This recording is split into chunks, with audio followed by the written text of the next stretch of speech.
Le Paris Saint-Germain ne prévoit pas de recruter de latéraux cet été. On apprend aujourd'hui, d'après l'équipe, les gars, que le club miserait sur des solutions internes avec Lucas Hernandez, Warren Zaïre-Emery ou encore João Neves pour dépanner en cas d'absence de soit Nuno Mendes, soit Hakimi. C'est vrai que Lucas Hernandez peut dépanner à gauche, ou par exemple João Neves ou même Zaïre-Emery peut dépanner à droite, bien sûr, pour remplacer Achraf Hakimi.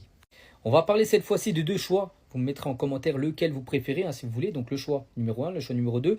Donc quand une équipe gagne la Ligue des Champions, il y a souvent deux écoles pour la suite à suivre. Donc tout d'abord, le choix numéro 1, garder la même ossature et ne pas déranger un équilibre ayant permis au club de terminer sur le toit de l'Europe. Ça veut dire pratiquement recruter aucun joueur. Tu as déjà l'équipe qui vient de remporter la Ligue des Champions. Qu'est-ce qu'il faut de plus? Tu as la meilleure équipe d'Europe. Ou le deuxième choix, partir du constat que ce qui marche aujourd'hui ne peut pas forcément marcher demain. Apporter une nouvelle dynamique et changer ce 11 avec de nouveaux éléments compétitifs, c'est-à-dire ramener, pas changer toute l'équipe, mais peut-être changer 3-4 joueurs de l'équipe là qui a gagné la Ligue des Champions. Donc soit le choix numéro 1, soit le choix numéro 2. Et la plupart des supporters parisiens ont mis le choix numéro 2, 55% sur 800 votes. Donc on mis en gros qu'il faut ramener des éléments 4, 5, 6 joueurs et ne pas garder la même ossature que la saison dernière. Le vestiaire du FC Barcelone, les gars, est complètement impressionné et choqué par Marcus Rashford. Donc le vestiaire dit que c'est un animal. Marcus Rashford est arrivé à Barcelone sans séquelles de sa récente blessure aux ischio-jambiers et en excellente condition physique. Donc il est prêt, les gars, bien sûr, pour évoluer du côté du FC Barcelone. Et à noter que Marcus Rashford a eu un petit mot pour Lamine Yamal, son nouveau coéquipier du côté du Barça. Donc Lamine Yamal a un talent spécial. La saison dernière, il était l'un des meilleurs au monde, si ce n'est le meilleur. Et une photo qui va faire plaisir aux supporters du FC Barcelone, donc lors de l'entraînement aujourd'hui jeudi, donc une photo de Marcus Rashford avec bien sûr la pépite Lamine Yamal. Concernant la tournée asiatique du FC Barcelone, on avait appris hier officiel, le Barça a suspendu sa tournée au Japon. Les Blaugrana devaient partir aujourd'hui jeudi. C'est annulé parce qu'en gros le prometteur voulait plus assurer le match, tout ça.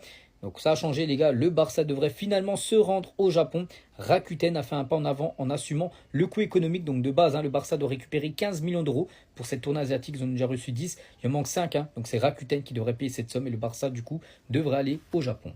Et on finit avec l'équipe féminine espagnole qui s'est qualifiée pour la finale de l'Euro féminin hier soir. À noter, vu qu'il y a pas mal de joueuses du FC Barcelone qui évoluent du côté de l'Espagne. Donc Barcelone recevra un demi-million d'euros de l'UEFA pour avoir 11 joueuses à l'Euro féminin 2025. Le Paris Saint-Germain s'active sur le mercato et on apprend aujourd'hui que le PSG surveille la situation de Rodrigo, le joueur du Real Madrid, l'ailier brésilien, qui devrait partir. D'après des infos, le club a manifesté son intérêt et continue de rechercher un jeune ailier de haut niveau. Et Rodrigo, bien sûr, coche toutes les cases. Après, bien sûr, c'est cher Rodrigo, ce sera au moins 90 millions d'euros. Toujours avec le PSG, regardez les joueurs avec le plus de matchs cette saison. Donc club, équipe nationale, Coupe du Monde des clubs en gros. Et dans ce 11 final, il y a quand même 5 Parisiens. On peut voir par exemple Hakimi, Nuno Mendes, Fabien Ruiz, Barcola ou même Désiré Doué. Désiré Doué, il a joué quand même 75 matchs. Donc voilà, c'est fou quand même de voir autant de Parisiens avoir joué autant de matchs saison dernière. Et à noter, l'équipe qui a gagné la Ligue des Champions il y a bientôt 2 mois. Et c'est la deuxième plus jeune équipe à avoir remporté la Champions League derrière l'équipe de l'Ajax en 1995. La moyenne d'âge, c'était 25,35 ans. Là, le PSG 2025 a gagné la Ligue des Champions avec une moyenne d'âge de 23,6 ans. Et on finit les gars avec le mercato l'été dernier du côté de Paris qui a été exceptionnel. Regardez, tous ces joueurs ont débarqué à Paris. Il n'y a pas de flop, c'est tous des tops à part peut-être Safonov. Bon, après il a très peu joué vu que c'est un gardien de but. Mais Pacho, une réussite totale. Doué pareil, Neves pareil, Kvaratskhelia pareil. Les 4 là, qui sont arrivés là, les 4 ont gagné leur place de titulaire indiscutable du côté de Paris. C'est le jour J pour Marcus Rashford. Donc normalement aujourd'hui les gars ça sera officiel concernant la signature de Rashford. Et Marcus Rashford a reçu le feu vert pour jouer. Il pourra jouer contre le Vissel Kobe dimanche. Donc dimanche c'est le premier match amical du FC Barcelone pour cette pré-saison. Et il pourrait jouer ses premières minutes Marcus Rashford. Et concernant ce voyage du côté du Japon et de la Corée du Sud, donc tournée asiatique, à noter que Deco ne voyagera pas avec l'équipe lors de la tournée asiatique car il gère bien sûr le marché des transferts. Et à noter que c'est demain jeudi, le grand départ du côté du continent asiatique. Des nouvelles également concernant Marc-André Ter Stegen. Le Barça demande à Ter Stegen de prendre une décision cette semaine par rapport à son dos. Il a de grosses douleurs au dos. C'est soit il se fait opérer, soit il se fait pas opérer. Il doit prendre sa décision là dans les prochains jours.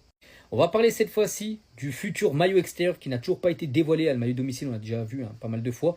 Mais le maillot extérieur qui ressemble à ça sera dévoilé très prochainement. Donc il sera dévoilé le mardi 29 juillet prochain. Et on finit aujourd'hui avec Oriol Romeu, donc joueur de l'équipe première. N'oubliez pas qu'il avait été prêté saison dernière, il est revenu de son prêt. Et Valence s'intéresse au milieu du FC Barcelone. Donc le Barça négocie désormais avec lui pour résilier son contrat et pour qu'il rejoigne libre l'équipe de Valence. Le Real Madrid a pris une grosse décision concernant Kylian Mbappé. Donc Mbappé portera le numéro 10 maintenant du côté du Real. Le Real Madrid l'a décidé, hein. Ce n'est pas Mbappé qui l'a demandé, mais en gros le Real Madrid sait qu'avec ce numéro 10, Mbappé vendra beaucoup plus de maillots. Et bien sûr pour les finances du Real Madrid, c'est une bonne nouvelle. Et à noter que le maillot de Kylian Mbappé avec le numéro 10 sera disponible à la vente, hein, dans les prochains jours. On va parler cette fois-ci de Hudson, hein, s'entraîne déjà avec l'équipe B, donc la Castilla d'Arbeloa, pour se préparer au mieux. Pourtant, les gars, lui, doit faire son retour le 4 août prochain, comme le reste du groupe. Mais regardez, il est déjà à l'entraînement avec l'équipe réserve, hein, bien sûr, pour être prêt dès la reprise de l'entraînement avec le groupe pro. Des nouvelles de Rodrigo, on sait que c'est un joueur qui devrait quitter le Real Madrid. On apprend aujourd'hui que le Paris Saint-Germain surveille de près la situation de Rodrigo. Il cherche un ailier, donc il y a le PSG intéressé, également l'équipe anglaise de Liverpool. Et on finit avec le défenseur d'Arsenal, William Saliba, est prêt à faire un effort financier pour rejoindre le Real Madrid. Le club est très motivé à le signer. Après, ce que ça se fera là ou l'été prochain, ça on verra. Mais c'est que c'est un joueur qui pourrait évoluer du côté du Real très prochainement.